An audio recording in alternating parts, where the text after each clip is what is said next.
नमस्कार। SBT news में आपका स्वागत है। पेश है 23 मार्च गुरुवार दोपहर 3:15 राजस्थान की 15 बड़ी खबरें।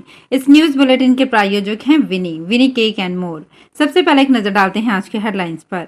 मानहानि केस में राहुल गांधी को 2 साल की सजा। अब जोशी होंगे भाजपा प्रदेश अध्यक्ष। चुनाव से पहले बड़ा फेरबदल। पेपर लीक मामले में अब सीएम अशोक गहलोत ने शेयर किया वीडियो।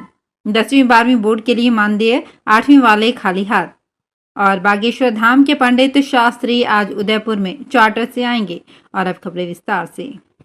सभी चोरों का सरनेम मोदी क्यों होता है, इस बयान से जुड़े मानहानि केस में राहुल गांधी को सूरत कोर्ट ने गुरुवार को दोषी करार दिया। इस फैसले के 27 मिनट बाद कोर्ट ने उन्हें 2 साल की सजा दी और 15,000 रुपए का जुर्माना भी लगाया। इसके कुछ देर बाद उसी कोर्ट ने उन्हें 30 दिन तक के लिए जमानत भी दे दी। सुनवाई के दौरान राहुल कोर्ट में मौजूद रहे। राहुल ने कोर्ट में अपना पक्ष रखा। उनके वकील के मुताबिक राहुल ने बताया कि बयान देते वक्त मेरी मंशा गलत नहीं थी, मैंने तो भ्रष्टाचार के खिलाफ आवाज उठाई थी। उधर कोर्ट के बाहर विधायक और याचिकाकर्ता पूर्णेश मोदी और उनके समर्थकों ने भारत माता की जय के नारे लगाए। भाजपा ने विधानसभा चुनाव से 8 महीने पहले राजस्थान संगठन में बड़ा बदलाव कर चौंकाया है। अब सतीश पूनिया की जगह चित्तौड़गढ़ से सांसद सीपी जोशी पार्टी के नए प्रदेश अध्यक्ष होंगे। पूनिया अपना 3 साल का कार्यकाल पूरा कर चुके हैं और उन्हें एक्सटेंशन भी दिया गया है। लगभग तय था कि विधानसभा चुनावों तक राजस्थान में वे ही पार्टी की कमान संभालेंगे, लेकिन अब बड़ा बदलाव कर सबको चौंका दिया है। एबीवीपी से राजनीतिक करियर की शुरुआत करने वाले जोशी संघ के नजदीकी माने जाते हैं। सतीश पूनिया भी आरएसएस बैकग्राउंड से ही आते हैं। अब उनकी जगह उन्हीं जैसे सियासी बैकग्राउंड के नेता को राजस्थान में संगठन की जिम्मेदारी दी गई है। 58 साल के पूनिया के मुकाबले जोशी युवा भी हैं। सरकारी भर्तियों के पेपर लीक मामलों के मुद्दे पर सियासी पारा गरमाया हुआ है। चुनावी वर्ष में जहां इस मुद्दे पर राजस्थान सरकार को चौतरफा घेरने की पुरजोर कोशिशों में जुटे हैं, तो वहीं राज्य सरकार भी पलटवार करने का कोई मौका नहीं छोड़ रही है। इसी क्रम में सीएम अशोक गहलोत एक बार फिर अपने विरोधियों पर हमलावर हुए हैं। अपनी ताजा प्रतिक्रिया में मुख्यमंत्री ने एक बार फिर पेपर लीक प्रकरणों में राज्य सरकार की सख्ती और भाजपा शासित प्रदेशों में पेपर लीक प्रकरणों को उठाया है। गहलोत ने गुरुवार को अपने सोशल मीडिया हैंडल्स पर प्रमुख नेशनल न्यूज चैनल्स की खबरों की क्लिपिंग्स के साथ एक पोस्ट शेयर की। राजस्थान में 21 मार्च से प्रारंभिक शिक्षा पूर्णता प्रमाण पत्र कक्षा 8वीं बोर्ड परीक्षा शुरू हो गई है। इस परीक्षा में केंद्रों पर लगने वाले केंद्राधीक्षक, अतिरिक्त केंद्राधीक्षक, वीक्षकों को केंद्र पर खर्च होने वाली स्टेशनरी का खर्चा देने की मांग की गई है। रेस्टा के प्रदेश अध्यक्ष मोहन सिंह सलावत ने बताया कि माध्यमिक शिक्षा बोर्ड अजमेर की ओर से आयोजित होने वाली कक्षा 10वीं और 12वीं की बोर्ड परीक्षा में लगने वाले केंद्राधीक्षक को प्रति दिवस 150 रुपए, अतिरिक्त केंद्राधीक्षक को 110 रुपए, वीक्षक को 90 रुपए, सुपरवाइजर इन चीफ को 135 रुपए प्रतिदिन मानदेय दिया जाता है, जबकि 8वीं बोर्ड परीक्षा करवाने वाले कार्मिकों को ढेला भी नहीं मिलता। उदयपुर के गांधी ग्राउंड में शोभा यात्रा के समापन अवसर पर बागेश्वर धाम के पीठाधीश्वर पंडित धीरेन्द्र शास्त्री और कथा मर्मज्ञ पंडित देवकी नंदन ठाकुर शामिल होंगे। दोनों दोपहर करीब 3 बजे चार्टर से जयपुर होते हुए उदयपुर एयरपोर्ट पहुंचेंगे, जहां उनके स्वागत की तैयारियां की गई है। पंडित धीरेन्द्र शास्त्री ने एक वीडियो जारी किया है, जिसमें वीरभूमि राजस्थान की जय बोलते हुए लोगों से शोभा यात्रा में आने का आह्वान कर रहे हैं। शोभा यात्रा में बांसवाड़ा के संत उत्तम स्वामी भी शामिल होंगे। नागौर में शहीद दिवस के अवसर पर गुरुवार को अहिंसा मार्च का आयोजन गांधी चौक से कलेक्ट्रेट परिसर तक किया गया। अतिरिक्त जिला कलेक्टर मोहनलाल खटनावलिया ने बताया कि स्वतंत्रता सेनानी शहीद भगत सिंह, राजगुरु एवं सुखदेव की स्मृति में शहीद दिवस के अवसर पर जिला मुख्यालय पर अहिंसा मार्च की शुरुआत गांधी चौक से जिला कलेक्टर पीयूष समारिया ने महात्मा गांधी की मूर्ति पर पुष्पांजलि अर्पित कर की। इस दौरान जिला कलेक्टर समारिया ने अहिंसा मार्च में उपस्थित विभिन्न स्कूलों और कॉलेजों के विद्यार्थियों को संबोधित करते हुए कहा कि युवाओं को अमर शहीद भगत सिंह, राजगुरु और सुखदेव के बलिदान से प्रेरणा लेनी चाहिए। जयपुर से सवाई माधोपुर आते समय जयपुर बयाना ट्रेन के इंजन में खराबी आ गई, जिससे ट्रेन करीब आधे घंटे तक चौथ बरवाड़ा के बलरिया रेलवे फाटक पर खड़ी रही, जिसके चलते यात्रियों को परेशानियों का सामना करना पड़ा। वहीं मेन ट्रैक पर ट्रेन खड़ी रहने के कारण रेल यातायात भी प्रभावित रहा। बाद में ट्रेन के लोको पायलट व अन्य स्टाफ ने आधे घंटे में तकनीकी खराबी को दूर कर ट्रेन को आगे के लिए रवाना किया। जयपुर से बयाना जाने वाली ट्रेन सुबह 8:25 पर चौथ बरवाड़ा पहुंची। यहां 8:27 पर रवाना होने के बाद 8:30 पर ट्रेन बलरिया फाटक से कुछ आगे जाकर रुक गई।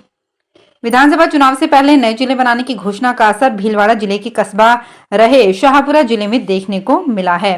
शाहपुरा जिला बनाने के साथ गुलाबपुरा, हुरडा, जहाजपुर क्षेत्र को शामिल करने की चर्चा मात्र से ही यहां जमीनों के भाव में उछाल आने लगा है। हालांकि सरकार ने अभी शाहपुरा में कौन सा क्षेत्र रहेगा या नहीं, इसकी घोषणा नहीं की है। अधिसूचना जारी होने तक केवल कयास है कि कौन सा क्षेत्र शाहपुरा में रहेगा। विधानसभा चुनाव में करीब 8 माह बचे हैं। चुनावी साल में सरकार ने लुभावनी घोषणाओं से जनप्रतिनिधियों, राजनेताओं एवं अन्य लोगों ने स्वयं का हित भी तलाशना शुरू कर दिया है। अजमेर में राइट टू हेल्थ बिल एवं जयपुर में प्राइवेट डॉक्टर्स पर लाठीचार्ज को लेकर गुरुवार को अजमेर में तीसरे दिन भी विरोध जारी रहा।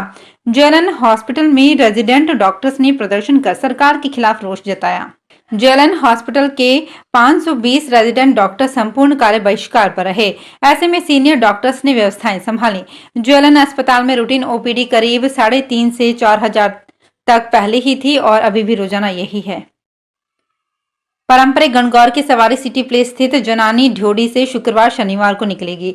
सवारी यात्रा का मार्ग सिटी प्लेस जनानी ढ्योढ़ी से शुरू होकर छोटी चौपड़, गणगौरी बाजार, चौगान स्टेडियम, पालका बाग, तालकटोरा तक है। इस बीच सोमवार को जलदाय मंत्री महेश जोशी ने पर्यटन मंत्री विश्वेंद्र सिंह को चौगान स्टेडियम से तालकटोरा तक सड़क निर्माण की स्थिति से अवगत करवाते हुए सवारी यात्रा के मार्ग को परिवर्तित करने के लिए पत्र लिखा है।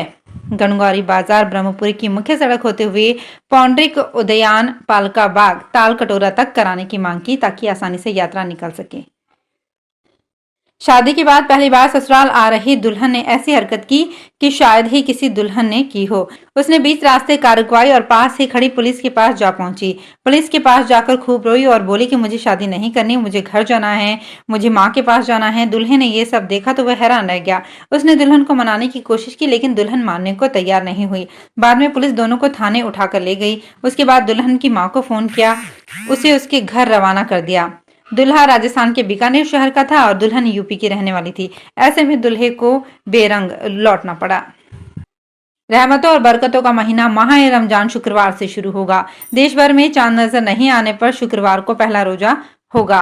चारदीवारी समेत शास्त्री नगर, सुभाष चौक, सांगानेर सहित अन्य जगहों पर खिजूर, टोपी, इत्र सहित अन्य सामानों की खरीदारी शुरू हो गई है। मस्जिदों में तरावीह के लिए भी विशेष इंतजाम किए जा रहे हैं, जिसमें एक साथ सैकड़ों अकीदतमंद भूखे प्यासे रहकर इबादत में व्यस्त रहेंगे। बुधवार को राजस्थान समेत देश भर से कहीं भी चांद नहीं दिखने पर आज गुरुवार को चांद दिखने पर शुक्रवार को पहला रोजा रखा जाएगा। Malviya national institute of technology Jaipur MNIT sports tournament की मेजबानी करने जा रहा है। टूर्नामेंट 23 मार्च से 25 मार्च तक चलेगा। गुरुवार शाम इसका आगाज होगा। Dean students welfare professor Mahesh Kumar Jat ने बताया कि इस साल का MNIT स्पोर्ट्स टूर्नामेंट संस्थान की ओर से आयोजित अब तक का सबसे बड़ा स्पोर्ट्स टूर्नामेंट होगा। जाट ने बताया कि देश भर के विभिन्न कॉलेजों और विश्वविद्यालयों से 800 से 1000 से अधिक विद्यार्थियों की भागीदारी की उम्मीद कर रहा है। मौसम के बदले मिजाज ने किसानों की चिंता बढ़ा दी है। गेहूं और जौ की फसल को बूंदाबांदी से नुकसान हो रहा है। बूंदाबांदी से दाने खराब होने लगे हैं। इससे उत्पादन पर 5 से 7% तक असर पड़ने के आसार हैं। सरसों की फसल को दिसंबर जनवरी में तेज सर्दी व पाला पड़ने से 30% तक नुकसान हुआ था। अब बूंदाबांदी गेहूं को नुकसान पहुंचा रही है। अधिकतर किसानों ने गेहूं की फसल कर्ज आदि लेकर की है। ऐसे में बदले मौसम से किसान चिंतित हैं। राजस्थान में नए जिलों की घोषणा को लेकर भाजपा ने एक बार फिर गहलोत सरकार को घेरा है। उपनेता प्रतिपक्ष राजेंद्र राठौड़ ने कहा कि सरकार ने बिना प्रशासनिक वैधता को पूरा किए जिला बनाने की घोषणा कर दी। लैंड रेवेन्यू एक्ट में प्रावधान है कि बिना सीमा का निर्धारण किए जिले घोषित नहीं किए जा सकते हैं, लेकिन सरकार ने सीमा निर्धारण किए बिना ही जिलों की घोषणा कर दी। राजेंद्र राठौड़ ने पत्रकारों से कहा कि चर्चा इस बात की है कि कुचामन और डीडवाना व कोटपुतली और बहरोड में से कौन जिला बनेगा। आज प्रदेश में 7 अलग अलग शहर बंद हुए हैं। तो फिलहाल इस बुलेटिन में इतना ही। फिर हाजिर होंगे कुछ और बड़ी खबरों के साथ। अगर आप भी अपने आसपास की छोटी बड़ी और महत्वपूर्ण खबरों से अपडेट रहना चाहते हैं तो सब्सक्राइब कीजिए हमारे चैनल SPT न्यूज को और प्रेस कीजिए बेल आइकन पर।